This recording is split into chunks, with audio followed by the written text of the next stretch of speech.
sempat turun 78%, kini harga saham S Hardware terpantau mulai kembali naik. Dari harga saham tertingginya di 1.850-an per lembar sahamnya, sempat turun parah nih ke Rp398 per lembar sahamnya. Dan posisi harga saham terakhir per video dibuat di tanggal 24 Desember udah baik lagi nih, ke angka 800-an rupiah lagi. Kalau dilihat sih harga saham saat ini memang masih cukup jauh ya dari angka all-time high-nya. Apalagi ada momen Natal dan Tahun Baru, biasanya jadi katalis positif nih buat saham retail kayak S Hardware ini. Tapi tentunya jadi pertanyaan, apakah update kinerja fundamental dan valuasi saham S Hardware ini cukup kuat nih buat nopang harga sahamnya balik ke angka all-time high-nya? Nah, buat teman-teman yang lagi consider saham S Hardware atau lagi pegang barangnya, yuk tonton video ini terus sampai selesai.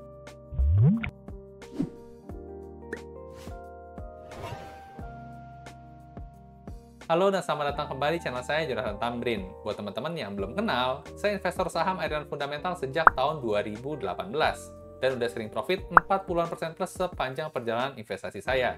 Saya suka teknik fundamental ini karena bisa kasih leluasaan waktu profit tanpa perlu matengin grafik saham setiap harinya. Jadi style ini cocok banget nih buat saya atau mungkin juga buat teman-teman yang sambilan punya kerjaan lain. Nah, di video kali ini, saya mau sharing hasil analisa fundamental dan valuasi dari saham S Hardware. Gimana kondisi fundamental dan valuasinya, dan apakah punya potensi nih buat balik ke angka all-time high-nya lagi. Yuk langsung kita lihat aja pembahasannya. Oke, buat mulai analisanya, saya akan gunakan file RDFE ya. Buat teman-teman yang belum tahu, RDFE merupakan singkatan dari Rekap Data Fundamental Emiten. File ini merupakan file Excel yang saya buat sendiri untuk memudahkan saya menganalisa saham tentunya. Berisi rekap data fundamental inti lengkap semua emiten dalam waktu tren 10 tahun terakhir. Nah, buat teman-teman yang tertarik, khusus akhir tahun ini, saya adain promo potongan gede ya, up to 25%. Jadi bisa hemat sampai 1,5 juta. Free sampelnya juga ada kalau mau dicobain dulu, detailnya nanti di belakang. Sekarang kita mau pakai buat analisa saham S Hardware dulu. Nah, buat mulai analisanya, kita tinggal ganti aja kode saham di sini sama kode saham yang mau kita analisa, yaitu ACES. Nah, setelah di enter, maka langsung muncul ya, semua data fundamental inti penting dalam waktu tren 10 tahun terakhir. Ini sudah update yang terakhir, yaitu kuartal 3 tahun 2024, dan untuk versi terakhirnya ada dua versi ya. Ada yang last quarter-nya aja, yaitu data terakhir kuartal 3, dan ada versi di setahunkannya. Dan semua kali sudah dalam miliar rupiah semua. Jadi kita gampang kalau kita mau compare kinerja dengan tahun-tahun sebelumnya. Nah, langsung aja kita coba bedah gimana update kondisi fundamental terakhirnya ya. Kita lihat sekilas profil perusahaannya dulu. Untuk kode sahamnya ACES, nama perusahaannya PT Aspirasi Hidup Indonesia Tbk. Jadi S Hardware ini udah berubah nama PT ya, bukan S Hardware lagi, tapi jadi PT Aspirasi Hidup Indonesia Tbk. Tapi nama store-nya masih S Hardware ya, sampai terakhir nanti tanggal 31 Desember 2024. Setelah itu mereka bakal ganti nama, karena mereka nggak perpanjang lisensi nama S Hardware lagi. Nah, untuk angka kapitalisasi pasar ya, per video dibuat di tanggal 24 Desember ada di angka 13,8 triliun rupiah. Nah, angka 13,8 triliun ini tergolong cukup besar, tapi nggak bisa dikatakan sebagai saham blue chip ya, karena kalau blue chip itu biasa di kisaran 100 triliun ke atas. Jadi untuk saham S Hardware ini masuk ke kategori saham second liner. Untuk sektornya masuk ke IDX cyclical ya, dan untuk subsektornya masuk ke home improvement retail. Untuk tahun IPO-nya sejak tahun 2007, dan untuk harga sahamnya pakai penutupan tanggal 23 Desember ya, di angka Rp810 per lembar sahamnya. Oke, jadi seperti ini ya untuk profil singkat saham S Hardware. Sekarang kita bakal coba bedah kondisi laporan keuangannya ya. Kita masuk ke laporan yang pertama dulu, laba rugi. Poin yang pertama ada penjualan, sales, dan revenue. Kita bisa lihat tren selama 10 tahun terakhirnya ya. Di sini kita bisa lihat sejak tahun 2019, S Hardware itu sempat mengalami penurunan kinerja ya, dari 8,1 triliun untuk penjualannya turun sampai ke 6,5 triliun. Lalu kemudian masuk ke tahun 2022 sudah mulai pulih ya, mulai mengalami peningkatan lagi. Dan untuk update tahun terakhirnya di tahun 2024 versi disetahunkan berpotensi untuk mengalami peningkatan sebesar 9,10% ya dibandingkan dengan tahun 2023-nya. Nah, sekilas juga kita lihat di sini ya, untuk angka terakhirnya 8,3 sudah lebih tinggi nih dibandingkan dengan tahun 2019 yang cuma 8,1. Dan ini tentunya merupakan hal yang bagus ya, dan ada hal menarik nih. Kalau teman-teman coba perhatikan grafik penjualan ini terhadap dengan grafik harga saham S Hardware itu sendiri. Di sana terlihat cukup konsisten ya, di mana kinerja S Hardware itu ketika meningkat, harga sahamnya juga ikutan meningkat. Dan ketika turun dari tahun 2019 sampai tahun 2021, harga sahamnya juga ikutan turun. Dan menariknya sekarang, untuk tahun 2024 berpotensi mencetak all-time high nih dibandingkan dengan 10 tahun terakhirnya. Nah oke, lanjut. Sekarang kita lihat ke poin selanjutnya ya. Pecahan dari penjualan ada yang namanya laba kotor. Kita juga bisa lihat grafiknya selama 10 tahun terakhir. Untuk setahun terakhirnya berpotensi mencetak di angka growth sebesar 8,88%. all-time high juga ya dibandingkan dengan 10 tahun sebelumnya. Kurang lebih grafiknya sama ya kayak penjualan tadi, tertinggi di tahun 2019 sempat drop sampai tahun 2021 lalu mulai berangsur-angsur kembali pulih. Apalagi untuk growth tahun terakhirnya ini sudah lebih tinggi ya dibandingkan dengan CAGR selama 10 tahun terakhirnya yang cuma di 6,66%. Oke, ini untuk gross profit masih menarik ya. Kita lanjut ke pecahan selanjutnya, ada yang namanya laba usaha atau laba operasional. Nah, untuk laba operasional ternyata untuk growth setahun terakhirnya berpotensi untuk negatif sedikit ya, minus 0,82%. Nah, tadi kita lihat di atas penjualan meningkat ya, tapi untuk laba operasionalnya ternyata justru berpotensi negatif. Ini artinya ada peningkatan beban operasional yang lebih tinggi ya dibandingkan dengan peningkatan penjualan. Nah, oke, tapi nggak apa-apa, kita coba lanjut dulu ya. Kita lihat untuk poin yang paling dilihat sama investor nih, yaitu soal laba bersih perusahaan. Nah, ini grafiknya selama tren 10 tahun terakhir, ternyata untuk setahun terakhir berpotensi mencetak growth cuma 0,28% nih. Dan angkanya juga cukup jauh ya dari all-time high-nya di tahun 2019 yang mencapai 1 triliun rupiah. Nah, sekilas kalau kita lihat angkanya memang sudah bertumbuh ya, tapi kayaknya masih cukup jauh nih dibandingkan dengan tahun 2019. Nah, jadi meskipun tadi secara penjualan itu cukup menarik ya, growth-nya hampir double digit, tapi sayangnya untuk laba bersih growth-nya under 1% nih, masih tergolong kecil banget. Oke, kita lanjut lagi ke analisa fundamentalnya. Sekarang kita lihat dari sisi beban bunga atau keuangan perusahaan. Nah, sini kita bisa lihat untuk tahun terakhirnya ya, berpotensi growth nih 2,03%. Tapi sedikit aja sih, dari 43 miliar jadi 44 miliar. Kalau ngomongin beban bunga, sebenarnya sih idealnya angkanya ya semakin kecil, karena biar nggak terlalu menggerus laba bersih perusahaan. Tapi menurut saya, kalau lihat grafiknya seperti ini sih, masih cukup terkontrol ya, nggak sampai all-time high kayak tahun 2020 atau tahun 2021 kemarin. Lanjut, sekarang kita lihat ke tren earning per share-nya ya, selama 4 tahun terakhir per kuartalnya. Saya pribadi sih cukup suka ya, baca grafik tren EPS per kuartal ini. Kenapa? Karena dengan baca grafik ini, kita bisa memprediksikan nih untuk kinerja kuartal berikutnya. Gimana caranya? Kita tinggal lihat aja polanya. Update terakhir sekarang ada di kuartal 3 tahun 2024. Sekarang kita mau coba prediksi ya, buat tahun 2024 kuartal 4-nya kira-kira lebih tinggi atau lebih rendah dibandingkan dengan kuartal 3-nya. Caranya gampang, kita tinggal lihat pola aja di tahun-tahun sebelumnya. Nah, ternyata di tahun 2021 itu angka kuartal 4-nya signifikan jauh lebih tinggi ya dibandingkan kuartal 1, 2, dan kuartal 3-nya. Begitu pula dengan tahun 2022 dan tahun 2023, angka di kuartal 4 selalu konsisten lebih tinggi. Kalau kita coba pikir secara logika ya, memang untuk di kuartal 4 itu kan ada momen Natal dan Tahun Baru. Dan namanya perusahaan S-Hardware ya, jual home improvement, ya kebanyakan masyarakat mau memulai tahun yang baru dengan barang yang baru juga. Maka untuk penjualan di kuartal 4 biasanya lebih meledak dibandingkan dengan kuartal-kuartal lainnya. Nah, setelah kita lihat polanya seperti ini, maka kita bisa cukup yakin ya, kalau angka di kuartal 4 tahun 2024 bisa jadi lebih tinggi dibandingkan angka Rp12 ini. Bisa jadi di kisaran Rp16-Rp22 per lembar sahamnya. Dan kalau memang nanti ternyata kuartal 4-nya itu benar ya, lebih tinggi dibandingkan 3 kuartal sebelumnya, maka kemungkinan besar untuk angka net profit di sini bisa jadi lebih tinggi ya, karena ini kan estimasi yang disetahunkan. Bisa jadi nanti angkanya di kisaran 800-an miliar rupiah nih buat net profit di akhir tahun 2024. Tapi sayangnya sih masih lebih rendah ya dibandingkan tahun 2019 lalu. Nah, oke, jadi sampai sini kita udah bedah kondisi fundamental untuk profitabilitas perusahaan. Sekarang kita mau masuk lihat laporan keuangan yang kedua ya, laporan neraca. Kira-kira sehat juga atau enggak nih buat si S-Hardware ini. Kita masuk ke laporan neraca. Nah, untuk laporan neraca, poin yang pertama ada yang namanya total aset ya. Kita bisa lihat tren selama 10 tahun terakhir. Dan untuk tahun terakhirnya ya, kuartal 3 tahun 2024 ternyata ada mengalami penurunan nih dari sisi aset. Minus 0,18%. Kalau kita mau coba lihat pecahannya ya, untuk aset lancar dia negatif 1%. Dan untuk aset tidak lancarnya dia ada mengalami peningkatan sebesar 2,21%. Tapi kalau kita ngomongin soal aset ya, seperti yang kita tahu aset itu kan sama dengan hutang ditambah modal. Kalau asetnya berkurang itu kan kemungkinannya ada dua ya, antara hutangnya yang berkurang atau modalnya yang berkurang. Sekarang kita mau coba cek ya. Kita coba cek dulu dari sisi hutangnya ya, atau liabilitas. Nah, di sini untuk total liabilitas ternyata yang mengalami penurunan ya, sebesar minus 0,17%. Kalau hutang berkurang sih tentunya kabar yang bagus ya, nggak ada masalah. Kita lihat pecahannya, ada hutang jangka pendek, dia kurang sampai 25,55%. Dan untuk hutang jangka panjangnya, di sini nambah 23,95%. Jadi makanya total hutangnya turunnya tipis nih, 0,an% aja. Nah, lanjut sekarang kita lihat modalnya ya, dari sisi ekuitas entitas induk, di sini ternyata juga secara modal mengalami penurunan ya, tapi tipis banget aja, cuman minus 0,08%. Yang meskipun turun tipis, tapi secara kesimpulan tetap aja kurang menarik ya, karena artinya ini perusahaan menyusut, bukan berkembang. Apalagi kalau kita lihat angka CAGR ya, di sini hampir 2 digit, tapi di tahun terakhir dia malah minus 0,08%. Nah, oke, masih ngomongin soal neraca, sekarang kita bakal evaluasi jumlah uang kas yang dipegang sama perusahaan ya.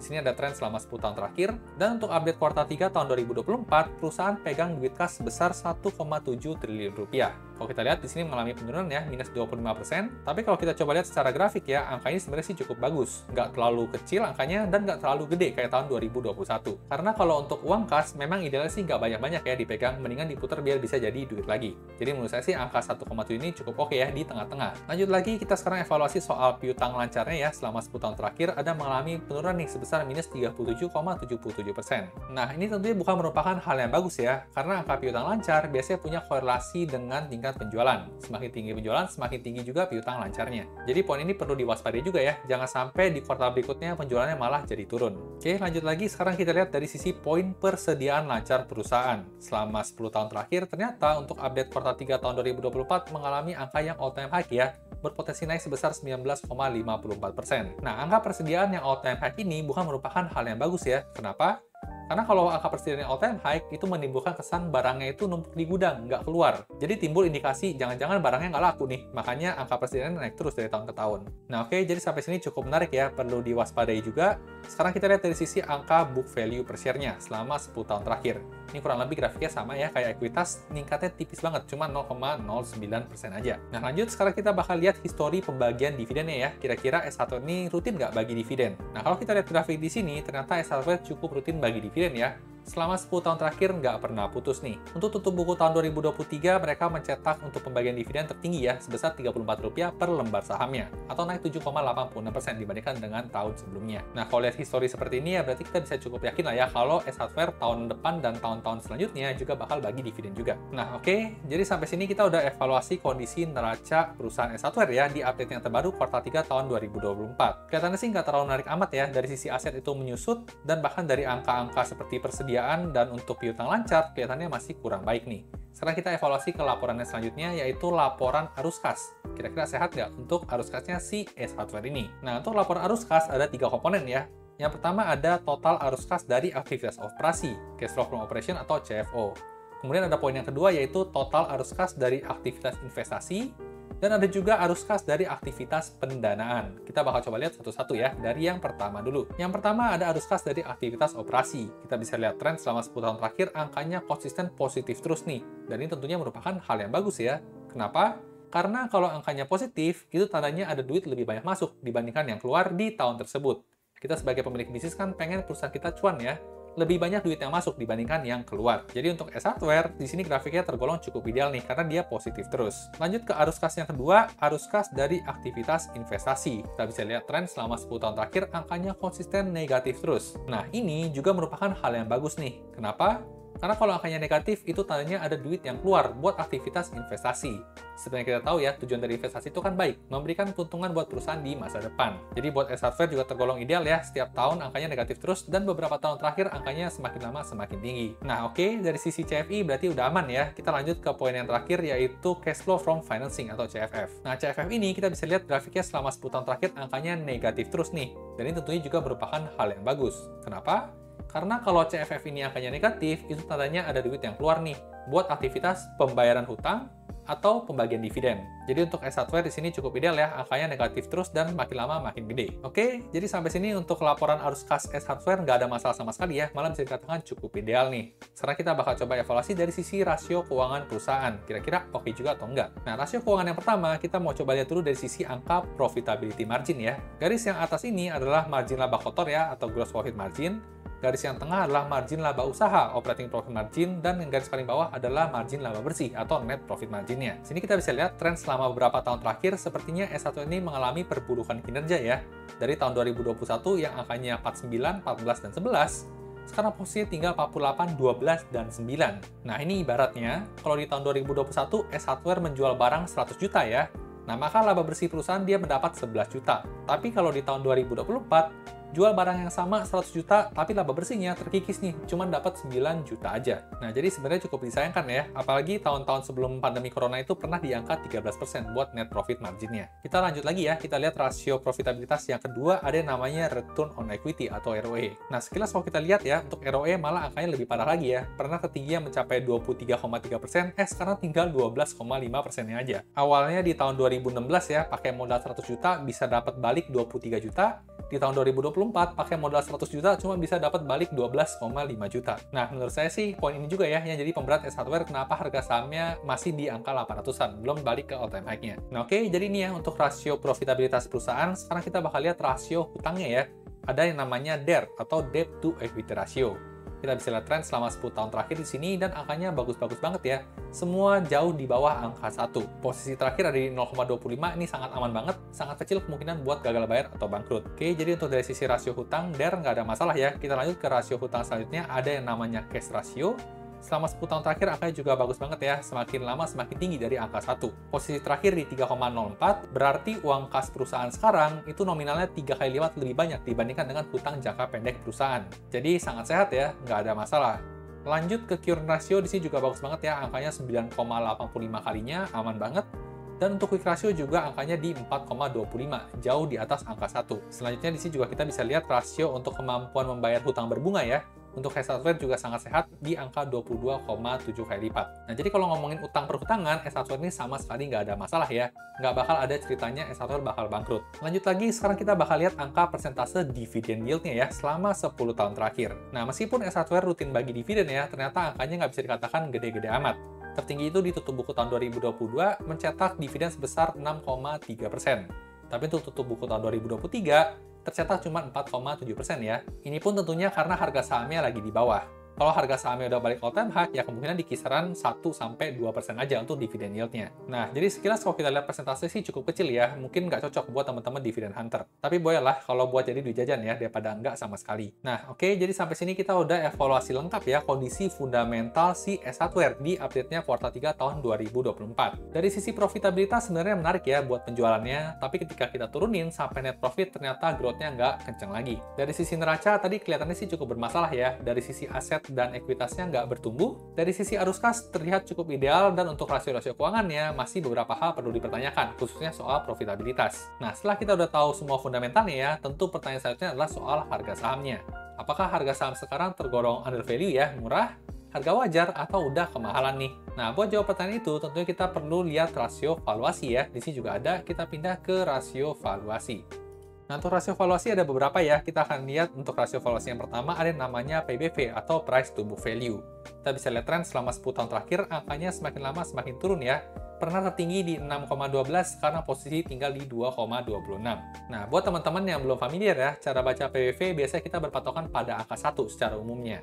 Semakin rendah dari angka 1 semakin under value, semakin tinggi dari angka 1 semakin over value atau kemahalan. Nah, di sini juga saya biasanya ada dua strategi ya. Strategi membandingkan dengan average 5 tahunannya, dan strategi membandingkan dengan fair di angka 1. Nah, kalau kita lihat track historis ya, S Hardware ini memang biasanya di atas angka 1 terus ya, di angka 5, 4, 6, lalu kemudian sekarang di posisi 2. Maka menurut saya, untuk strategi yang cocok buat saham S Hardware ini, kita bisa pakai strategi average 5 tahunannya. Nah, kita coba baca ya. Average 5 tahunannya untuk PBV S Hardware ada di angka 3,07. Sekarang posisinya di 2,26. Berarti angka 3,07 ini sedang terdiskon sebesar 26,5%. Dan kalau misalnya angka 2,26 ini balik ya ke angka 3,07, maka ada potensi gain sebesar 36% nih. Atau target harga jualnya di Rp1.102 yang tergolong sedikit under value. Nah, jadi dengan kinerjanya saat ini sih kayaknya agak sulit ya buat balik all time high-nya. Jadi kalau tadi kita lihat kinerjanya ya, kayaknya S Hardware masih susah nih buat nembus all time high-nya di 1.800-an. Tapi meskipun begitu, menurut rasio PEV saat ini harga saham S Hardware masih sedikit under value, dengan target jualnya di kisaran Rp1.100-an. Oke, ini untuk rasio valuasi yang pertama ya. Kita pakai pembanding ke rasio valuasi yang kedua, yaitu price to earning ratio. Nah, sini kita bisa lihat ya, grafik selama 10 tahun terakhir, posisi saat ini di angka 18,11. Sebelum pandemi itu pernah di kisaran 20-26 ya, bahkan tertingginya saat pandemi di angka 40,12 kali. Nah, buat PE ratio, biasanya kita berpatokan pada angka 10 secara umumnya. Semakin rendah dari angka 10, semakin under value, semakin tinggi dari angka 10, semakin over value. Tapi ini sama ya, case-nya seperti PBV tadi, secara historis dia memang biasanya dihargai mahal. Maka sama seperti tadi juga ya, strategi yang lebih cocok adalah membandingkan dengan average 5 tahunannya. Di sini coba kita baca ya, untuk average 5 tahunannya di 23,67, sedang terdiskon 23,5%, dan kalau angka ini balik ya ke sini, berarti ada potensi gain sebesar 30,7%. Target harga jualnya di Rp1.059 yang tergolong slightly under value. Nah, jadi cukup konsisten ya. Untuk harga saham S1 sekarang, menurut PBV dan PE ratio tergolong sedikit under value. Nah, kalau kesimpulannya seperti ini, apakah menarik buat koleksi saham S1 ini? Kalau menurut saya pribadi sih masih agak tanggung ya. Karena tadi secara kinerja profitabilitas itu masih belum bagus banget ya, belum balik all time high lagi. Tapi harga saham sekarang masuk kategorinya slightly under value aja, jadi nggak under value amat. Karena update kinerjanya masih belum wah banget ya. Kalau hasil valuasinya itu sedikit under value, itu agak nanggung. Resiko harga sahamnya buat balik turun itu jadi lebih tinggi dibandingkan kalau memang udah murah banget. Oke, tapi tentunya seperti biasa ya, ini pendapat saya. Jadi saya disclaimer dulu. Tujuan dari pembuatan video kali ini bukan untuk memberikan rekomendasi beli atau jual suatu saham. Di sini saya hanya pure ya, men-sharingkan teman-teman yang saya temukan menarik. Bagus kalau teman-teman dapat insight, tapi buat jual atau beli suatu saham, teman-teman tetap harus ngerjain PR sendiri atau do your own research. Buat teman-teman yang tertarik sama file Excel RDFA-nya, akhir tahun ini saya lagi adain promo besar ya, diskon up to 25%, bisa hemat sampai 1,5 juta, karena saya bakal kasih free tambahan 1 kuartal buat yang pesen paket tahunan. Jadi nanti bakalan dapat update kuartal 3 tahun 2024 sampai kuartal 3 tahun 2025 nanti. Jadi total dapat 5 update kuartal. Promonya mulai tanggal 28 Desember tahun 2024 sampai 5 Januari 2025 ya. Jadi sekarang teman-teman bisa simpen dulu aja. Kode vouchernya ada di kolom deskripsi di bawah. Kalian juga bisa cobain dulu file sampel gratisnya ya di website joethamrin.com. Jadi kalau cocok, nanti pas mulai promo bisa langsung dipesan aja. Kuotanya terbatas ya, jadi kalau habis ya habis. Buat detail mekanisme lengkapnya bisa cek kolom deskripsi di bawah juga. Buat teman-teman yang pesen, bakal dapat free update berkala nih, sampai lengkap 800-an plus laporan keuangan emitennya. Buat yang masih mau tanya-tanya juga bisa langsung ke admin aja ya, via DM IG di Jonathan Tamrin. Suka video seperti ini? Kemungkinan besar kalian juga bakal suka nih video lainnya di channel ini. Jangan lupa di like dan bagikan ke teman-teman investor lainnya ya, supaya makin jago analisa sahamnya. Sampai jumpa di video berikutnya.